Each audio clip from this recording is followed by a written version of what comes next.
Hello and warm welcome to EPG Pathshala. And this is Professor Srinivas Reddy, a retired professor of public administration, Kakti University, Warangal, Telangana State. Today we are going to know about a very fascinating thinker on public administration as well as on management, namely George Elton Mayo. George Elton Mayo is popularly known as the father of human relations movement. This is a big intellectual movement that has come up to perceive organization and management in a different light. For this, let me just mention that in the sequence of birth of ideas, in public administration, the first major theory of public administration is called classical theory, which held that man is basically economic and it gave importance to formal organization. It believed that proper structure of organization is important. Organization can function well, efficiently and economically if it follows certain principles. This is the essence of classical theory. Now, this theory was considered to be limited in the sense that basically administration is a human activity. And there is no mention in classical theory about human beings, their motivation, the communication, behavioral aspects and all that. This deficiency is covered by the later contributors, including George Elton Mayo. George Elton Mayo's contribution is to human relations theory. In a larger perspective, this is also known as the neoclassical theory. Let me therefore make a contrast between what is a classical theory and what is neoclassical theory. The classical theory assumed that the administrative man is the concept of average human being found in any administrative organization. What is his nature?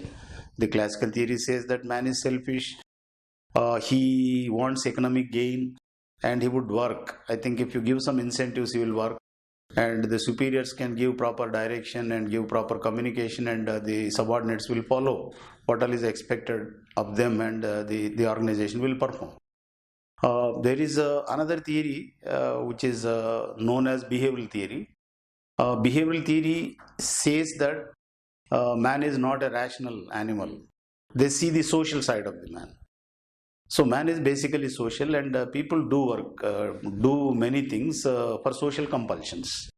As fathers, as tribal chiefs, or caste elders, or community leaders, there are people who are investing their private time and effort for the benefit of somebody. It's not for their own personal gratification they are doing things. So there is a social side of the man and economic side of man. George Elton Mayo's contribution is a contribution to this transitional phase where earlier it was believed that man is basically economic. Later it was believed man is basically social. No, in between he said, through his experiments and all that, he demonstrated that man is both economic and social. So therefore this theory is called neoclassical theory. This is the broad background relating to George Elton Mayo. We go to more detailed presentation of George Elton Mayo in terms of his brief biodata, his major works, and next his experiments which have become world famous. I think in the history of industrial organizations, Hawthorne experiments were the biggest. At some point of time, it involved experiments relating to 20,000 people. I think it's a very big number. I think ever since then, perhaps no research study could cover so many individuals. Elton Mayo has made very significant contribution to Hawthorne experiments. So we study about that. And now we also see what are the major contributions of Mayo, his seminal ideas, and finally we come to some critical appraisal of George Elton Mayo. Coming to his biodata, Mayo was born in the year 1880 and died in the year 1949. He studied sociology and psychology. He was born in Austria. He worked as chairman of the Department of Philosophy at the University of Queensland in Australia. He also worked at the world-renowned Harvard University in USA, from where he came to conduct these Hawthorne experiments, which brought a lot of limelight to Elton Mayo. He has conducted a series of studies at the Hawthorne plant of the Western Electric Company. He is credited as the founder of the Human Relations School, also, as I mentioned, known as the Neoclassical School. His studies, of course, the Hawthorne experiments were long drawn out experiments, starting with fewer workers and snowballed into a study of 20,000 workers. This happened from the year 1924 to 1932. But Hawthorne experiments were divided into two phases. The first phase experiments were conducted by the National Research Council, which initiated these studies. And this National Research Council study, spanning from 1924 to 27, could not really come out with solutions for the problems. And the problem at Hawthorne plant of the Western Electric Company was heavy attrition of workers. Let me, for the benefit of students, explain what attrition is. Attrition is number of people leaving jobs for number appointed. Say, for example, 100 people join a company or organization, out of which 90 leave. There is a heavy attrition. So many people are leaving, and this is a problematic. It's problematic because every year you find new people and you have to train them and put them on work, and they'll commit mistakes. So as it is known, people learn by committing mistakes, trial and error. So this is a very costly thing and organization would suffer. So this was the problem with which the National Research Council tried to see why after all these people were leaving. In fact, the Hawthorne plant of the Western Electric Company was known for some good employment practices, pro-worker policies and all. In spite of all that, people were not staying put and they were leaving jobs, and they were all confused as to why this is happening. And this National Research Council perhaps could not give much, shed much light on the real problem, and therefore George Elton Mayo was invited from Harvard University. He has conducted experiments with the help with his associates Rothlis, Berger and Dixon, and the experiments continued from 1927 to 1932. And the studies, as I've already mentioned, is one of the largest studies on industrial workers anywhere in the world. Coming to the contributions of Elton Mayo, 3 of his books are great contributions to the problems of industry.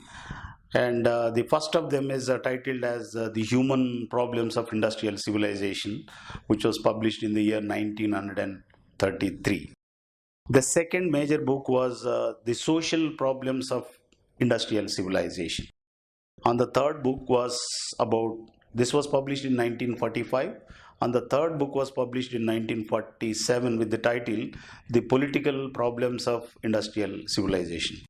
By taking a look at the very titles of these books, it's indicative that he has studied the industry from differing perspectives, from the human side, from the social side, from the political side, and not merely from the technical standpoint as it was done by the classical thinkers. So therefore it could meet with larger success and come out with some new findings. Now we come to some details about the Hawthorne studies. Hawthorne studies were done in 4 different phases. The first phase experiment is known as the illumination experiment. Sometimes it is also known as the Great Illumination Experiment. The second phase of study is a relay assembly test room experiment. And the third is interviewing program. And the fourth and the last is bank wiring experiment. The first of them, namely the illumination experiment, mentioned. In fact, in this experiment, they tried to see, taking a cue from the classical theory. Classical theory believed that physiology of the work is very important. Physical aspects of work are very important. The economic side of the man is very important. Just to test some of these ideas, the experiment that was done involved varying the intensity of lighting in industrial operations. It was presumed that greater intensity of light and better light would result in greater productivity. The workers were divided into two groups. One group was called experimental group and the other one was known as control group. Experimental group was one which was made to work with the altering conditions. The control group was one, they were allowed to work under the same old conditions without any change. So there was control over the old environment was preserved, and for the reasons of comparison, the idea was to measure the productivity of these two groups. A group of workers who have been working the way they were working earlier, another group working under altering conditions. Now the real alteration was in terms of increasing the lighting intensity, and they went on checking the records of production, and they found that due or what it was, not concluded, surmised it, but they found some significant improvement in the productivity. And they tried to reverse that. Reverse in the sense they went on decreasing the light intensity, and the light intensity was brought down to moonlight level. Moonlight level is a very faint light, as if we stand in the moon. You cannot read small letters or complicated text. It's very difficult, maybe broad prints and all that perhaps you can see. So the moonlight is one where the intensity is low, but contrary to it was assumed that when the productivity is increasing on account of better lighting, productivity should also come down if the lighting is inferior, but this did not happen. So therefore they concluded that light is not responsible. The physical conditions of work, change in physical conditions of work has not had impact on productivity. Productivity was on account of something else, and they were not able to see what exactly it was. The major outcome of relay assembly test room was the realization that there was a great connection between informal relations and worker satisfaction. Workers were more satisfied when informal relations were there in the organization. Now let me just make a mention as to what informal relations are. There are two types of relations people at workplace will have.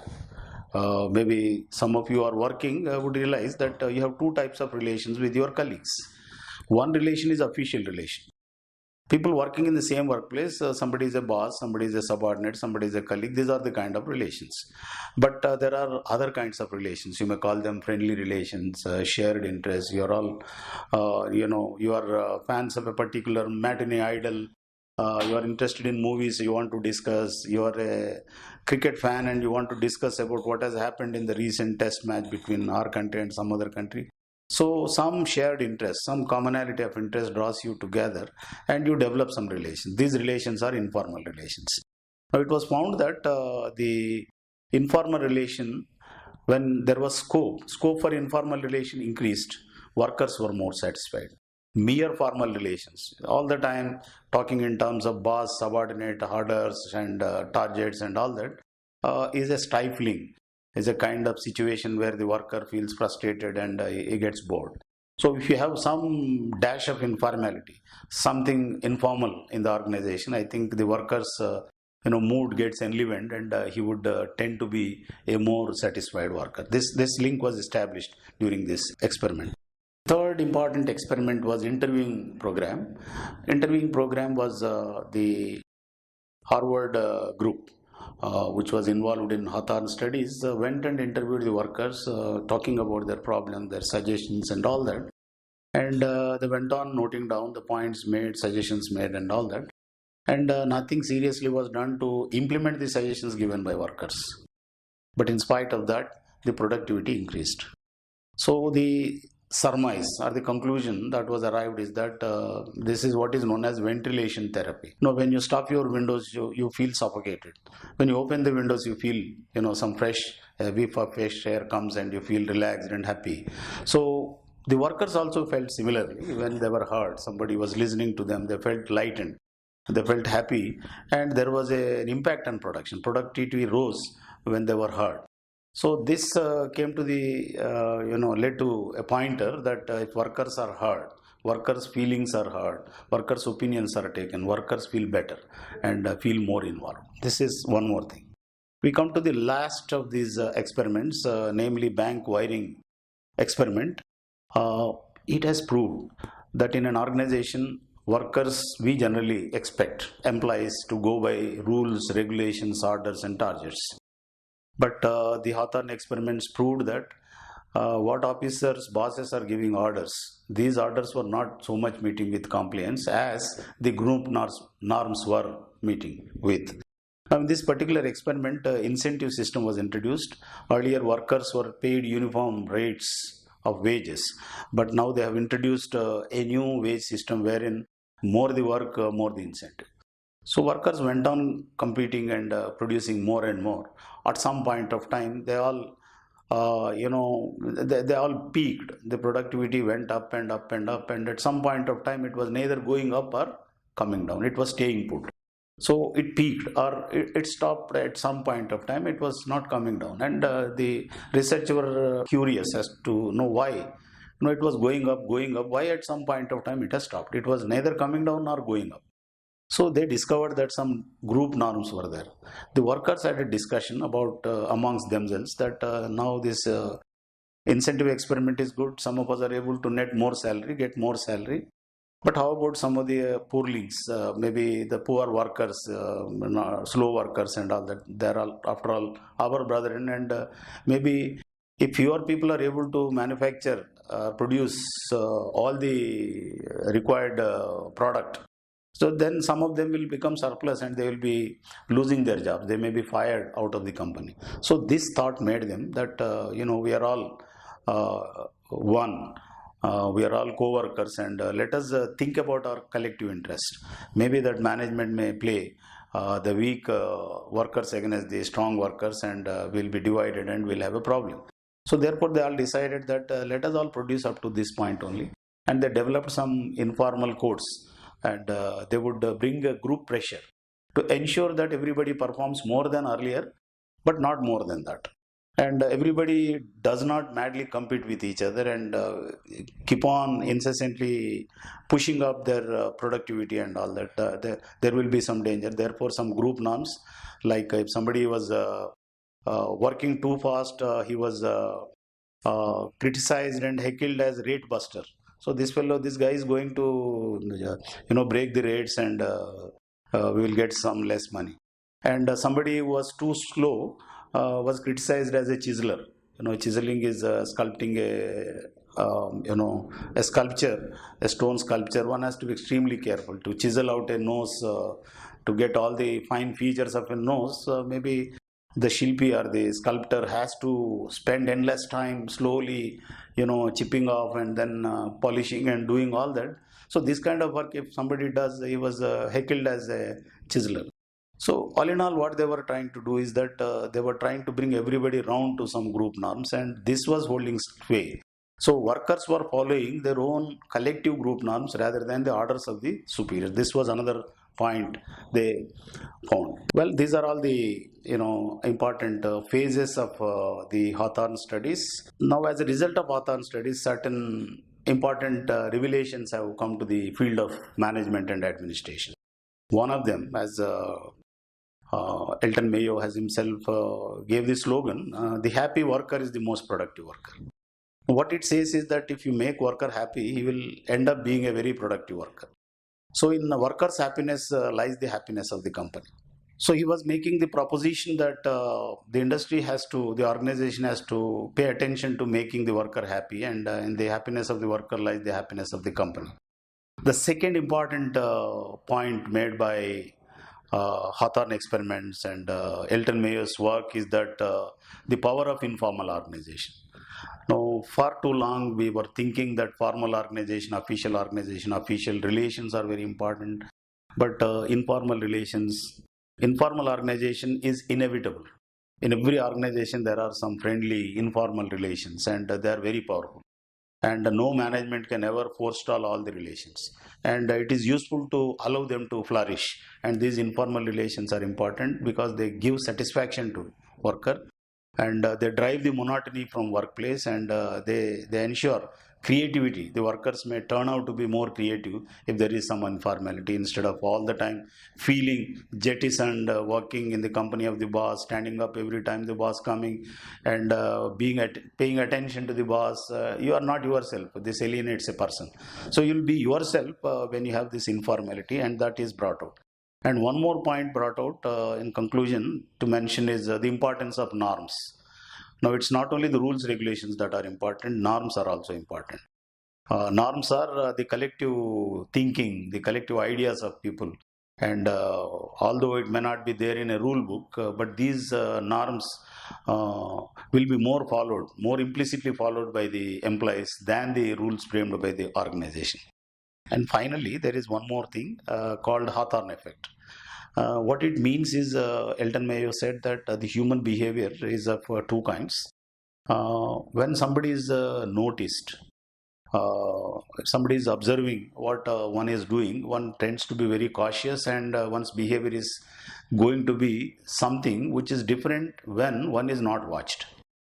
Now, if you are all alone, maybe this example would be that of a bathroom singing. I think the most people tend to be singers in the bathroom. No, they would be singing something, and the moment somebody overhears and says, "Oh, guy, you are singing some song," the fellow will stop. So he would not like to sing before others. So this is something private behavior.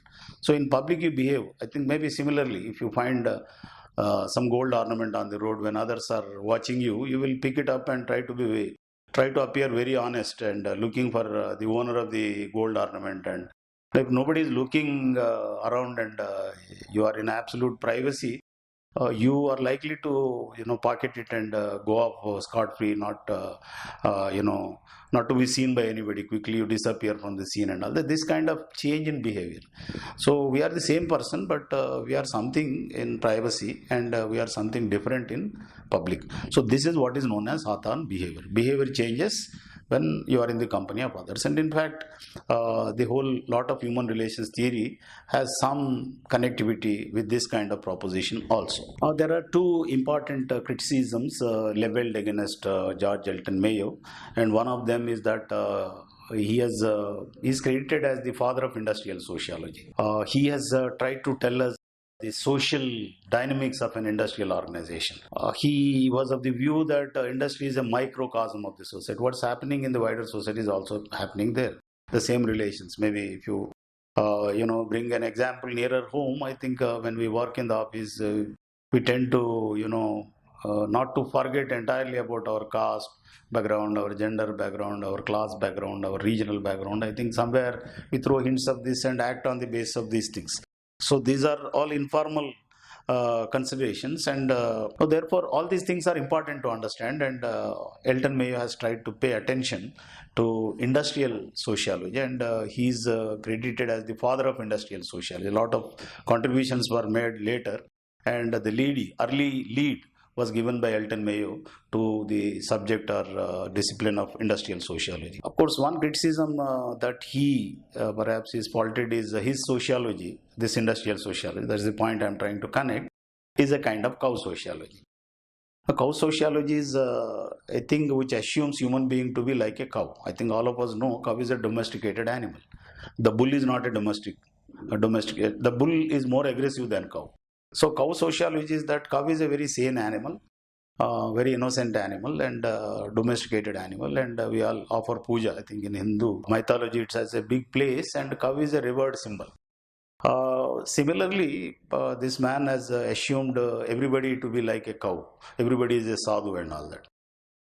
Therefore, he said that to bring in industrial production, strict supervision may be needed. Maybe the bosses need to bulldoze the subordinates when they are not listening, they are not following the orders properly. So his interpretation of society as cow sociology, or everybody is soft and good and all that, is not entirely the portrayal of the reality of human nature. There are some people who are not like cows. They're different, and therefore he has not taken care of that. And he has also seen the human nature in a positive light. He believed human beings to be trustworthy and believable and all that. And this is another side. People say that all people are not dependable. All people are not reliable. There are some unreliable people, and all people will not be reliable all the time. Human nature also has a dynamic element. So these are some points of criticism. These points of criticism notwithstanding, George Elton Mayo is credited to be a major thinker who has made very significant contributions to both management theory and administration theory. And his most important contribution is to human relations, the importance of human relations, making employees happy, and understanding organizations from the social perspective, and the significance of group norms, and inescapability of group norms. These are some of the points on which he has educated the managers and the students of management and public admin. Therefore, he has an important place in the unfolding of ideas on management and administration, and by implication perhaps to public administration. One has to mention that his studies, perhaps this can also remain a point of criticism, his studies were done in the context of a private industry. The nature of workers in the context of a private industry, can we really generalize these two public organizations? So this is a arguable point. Maybe that there is something universal about human nature.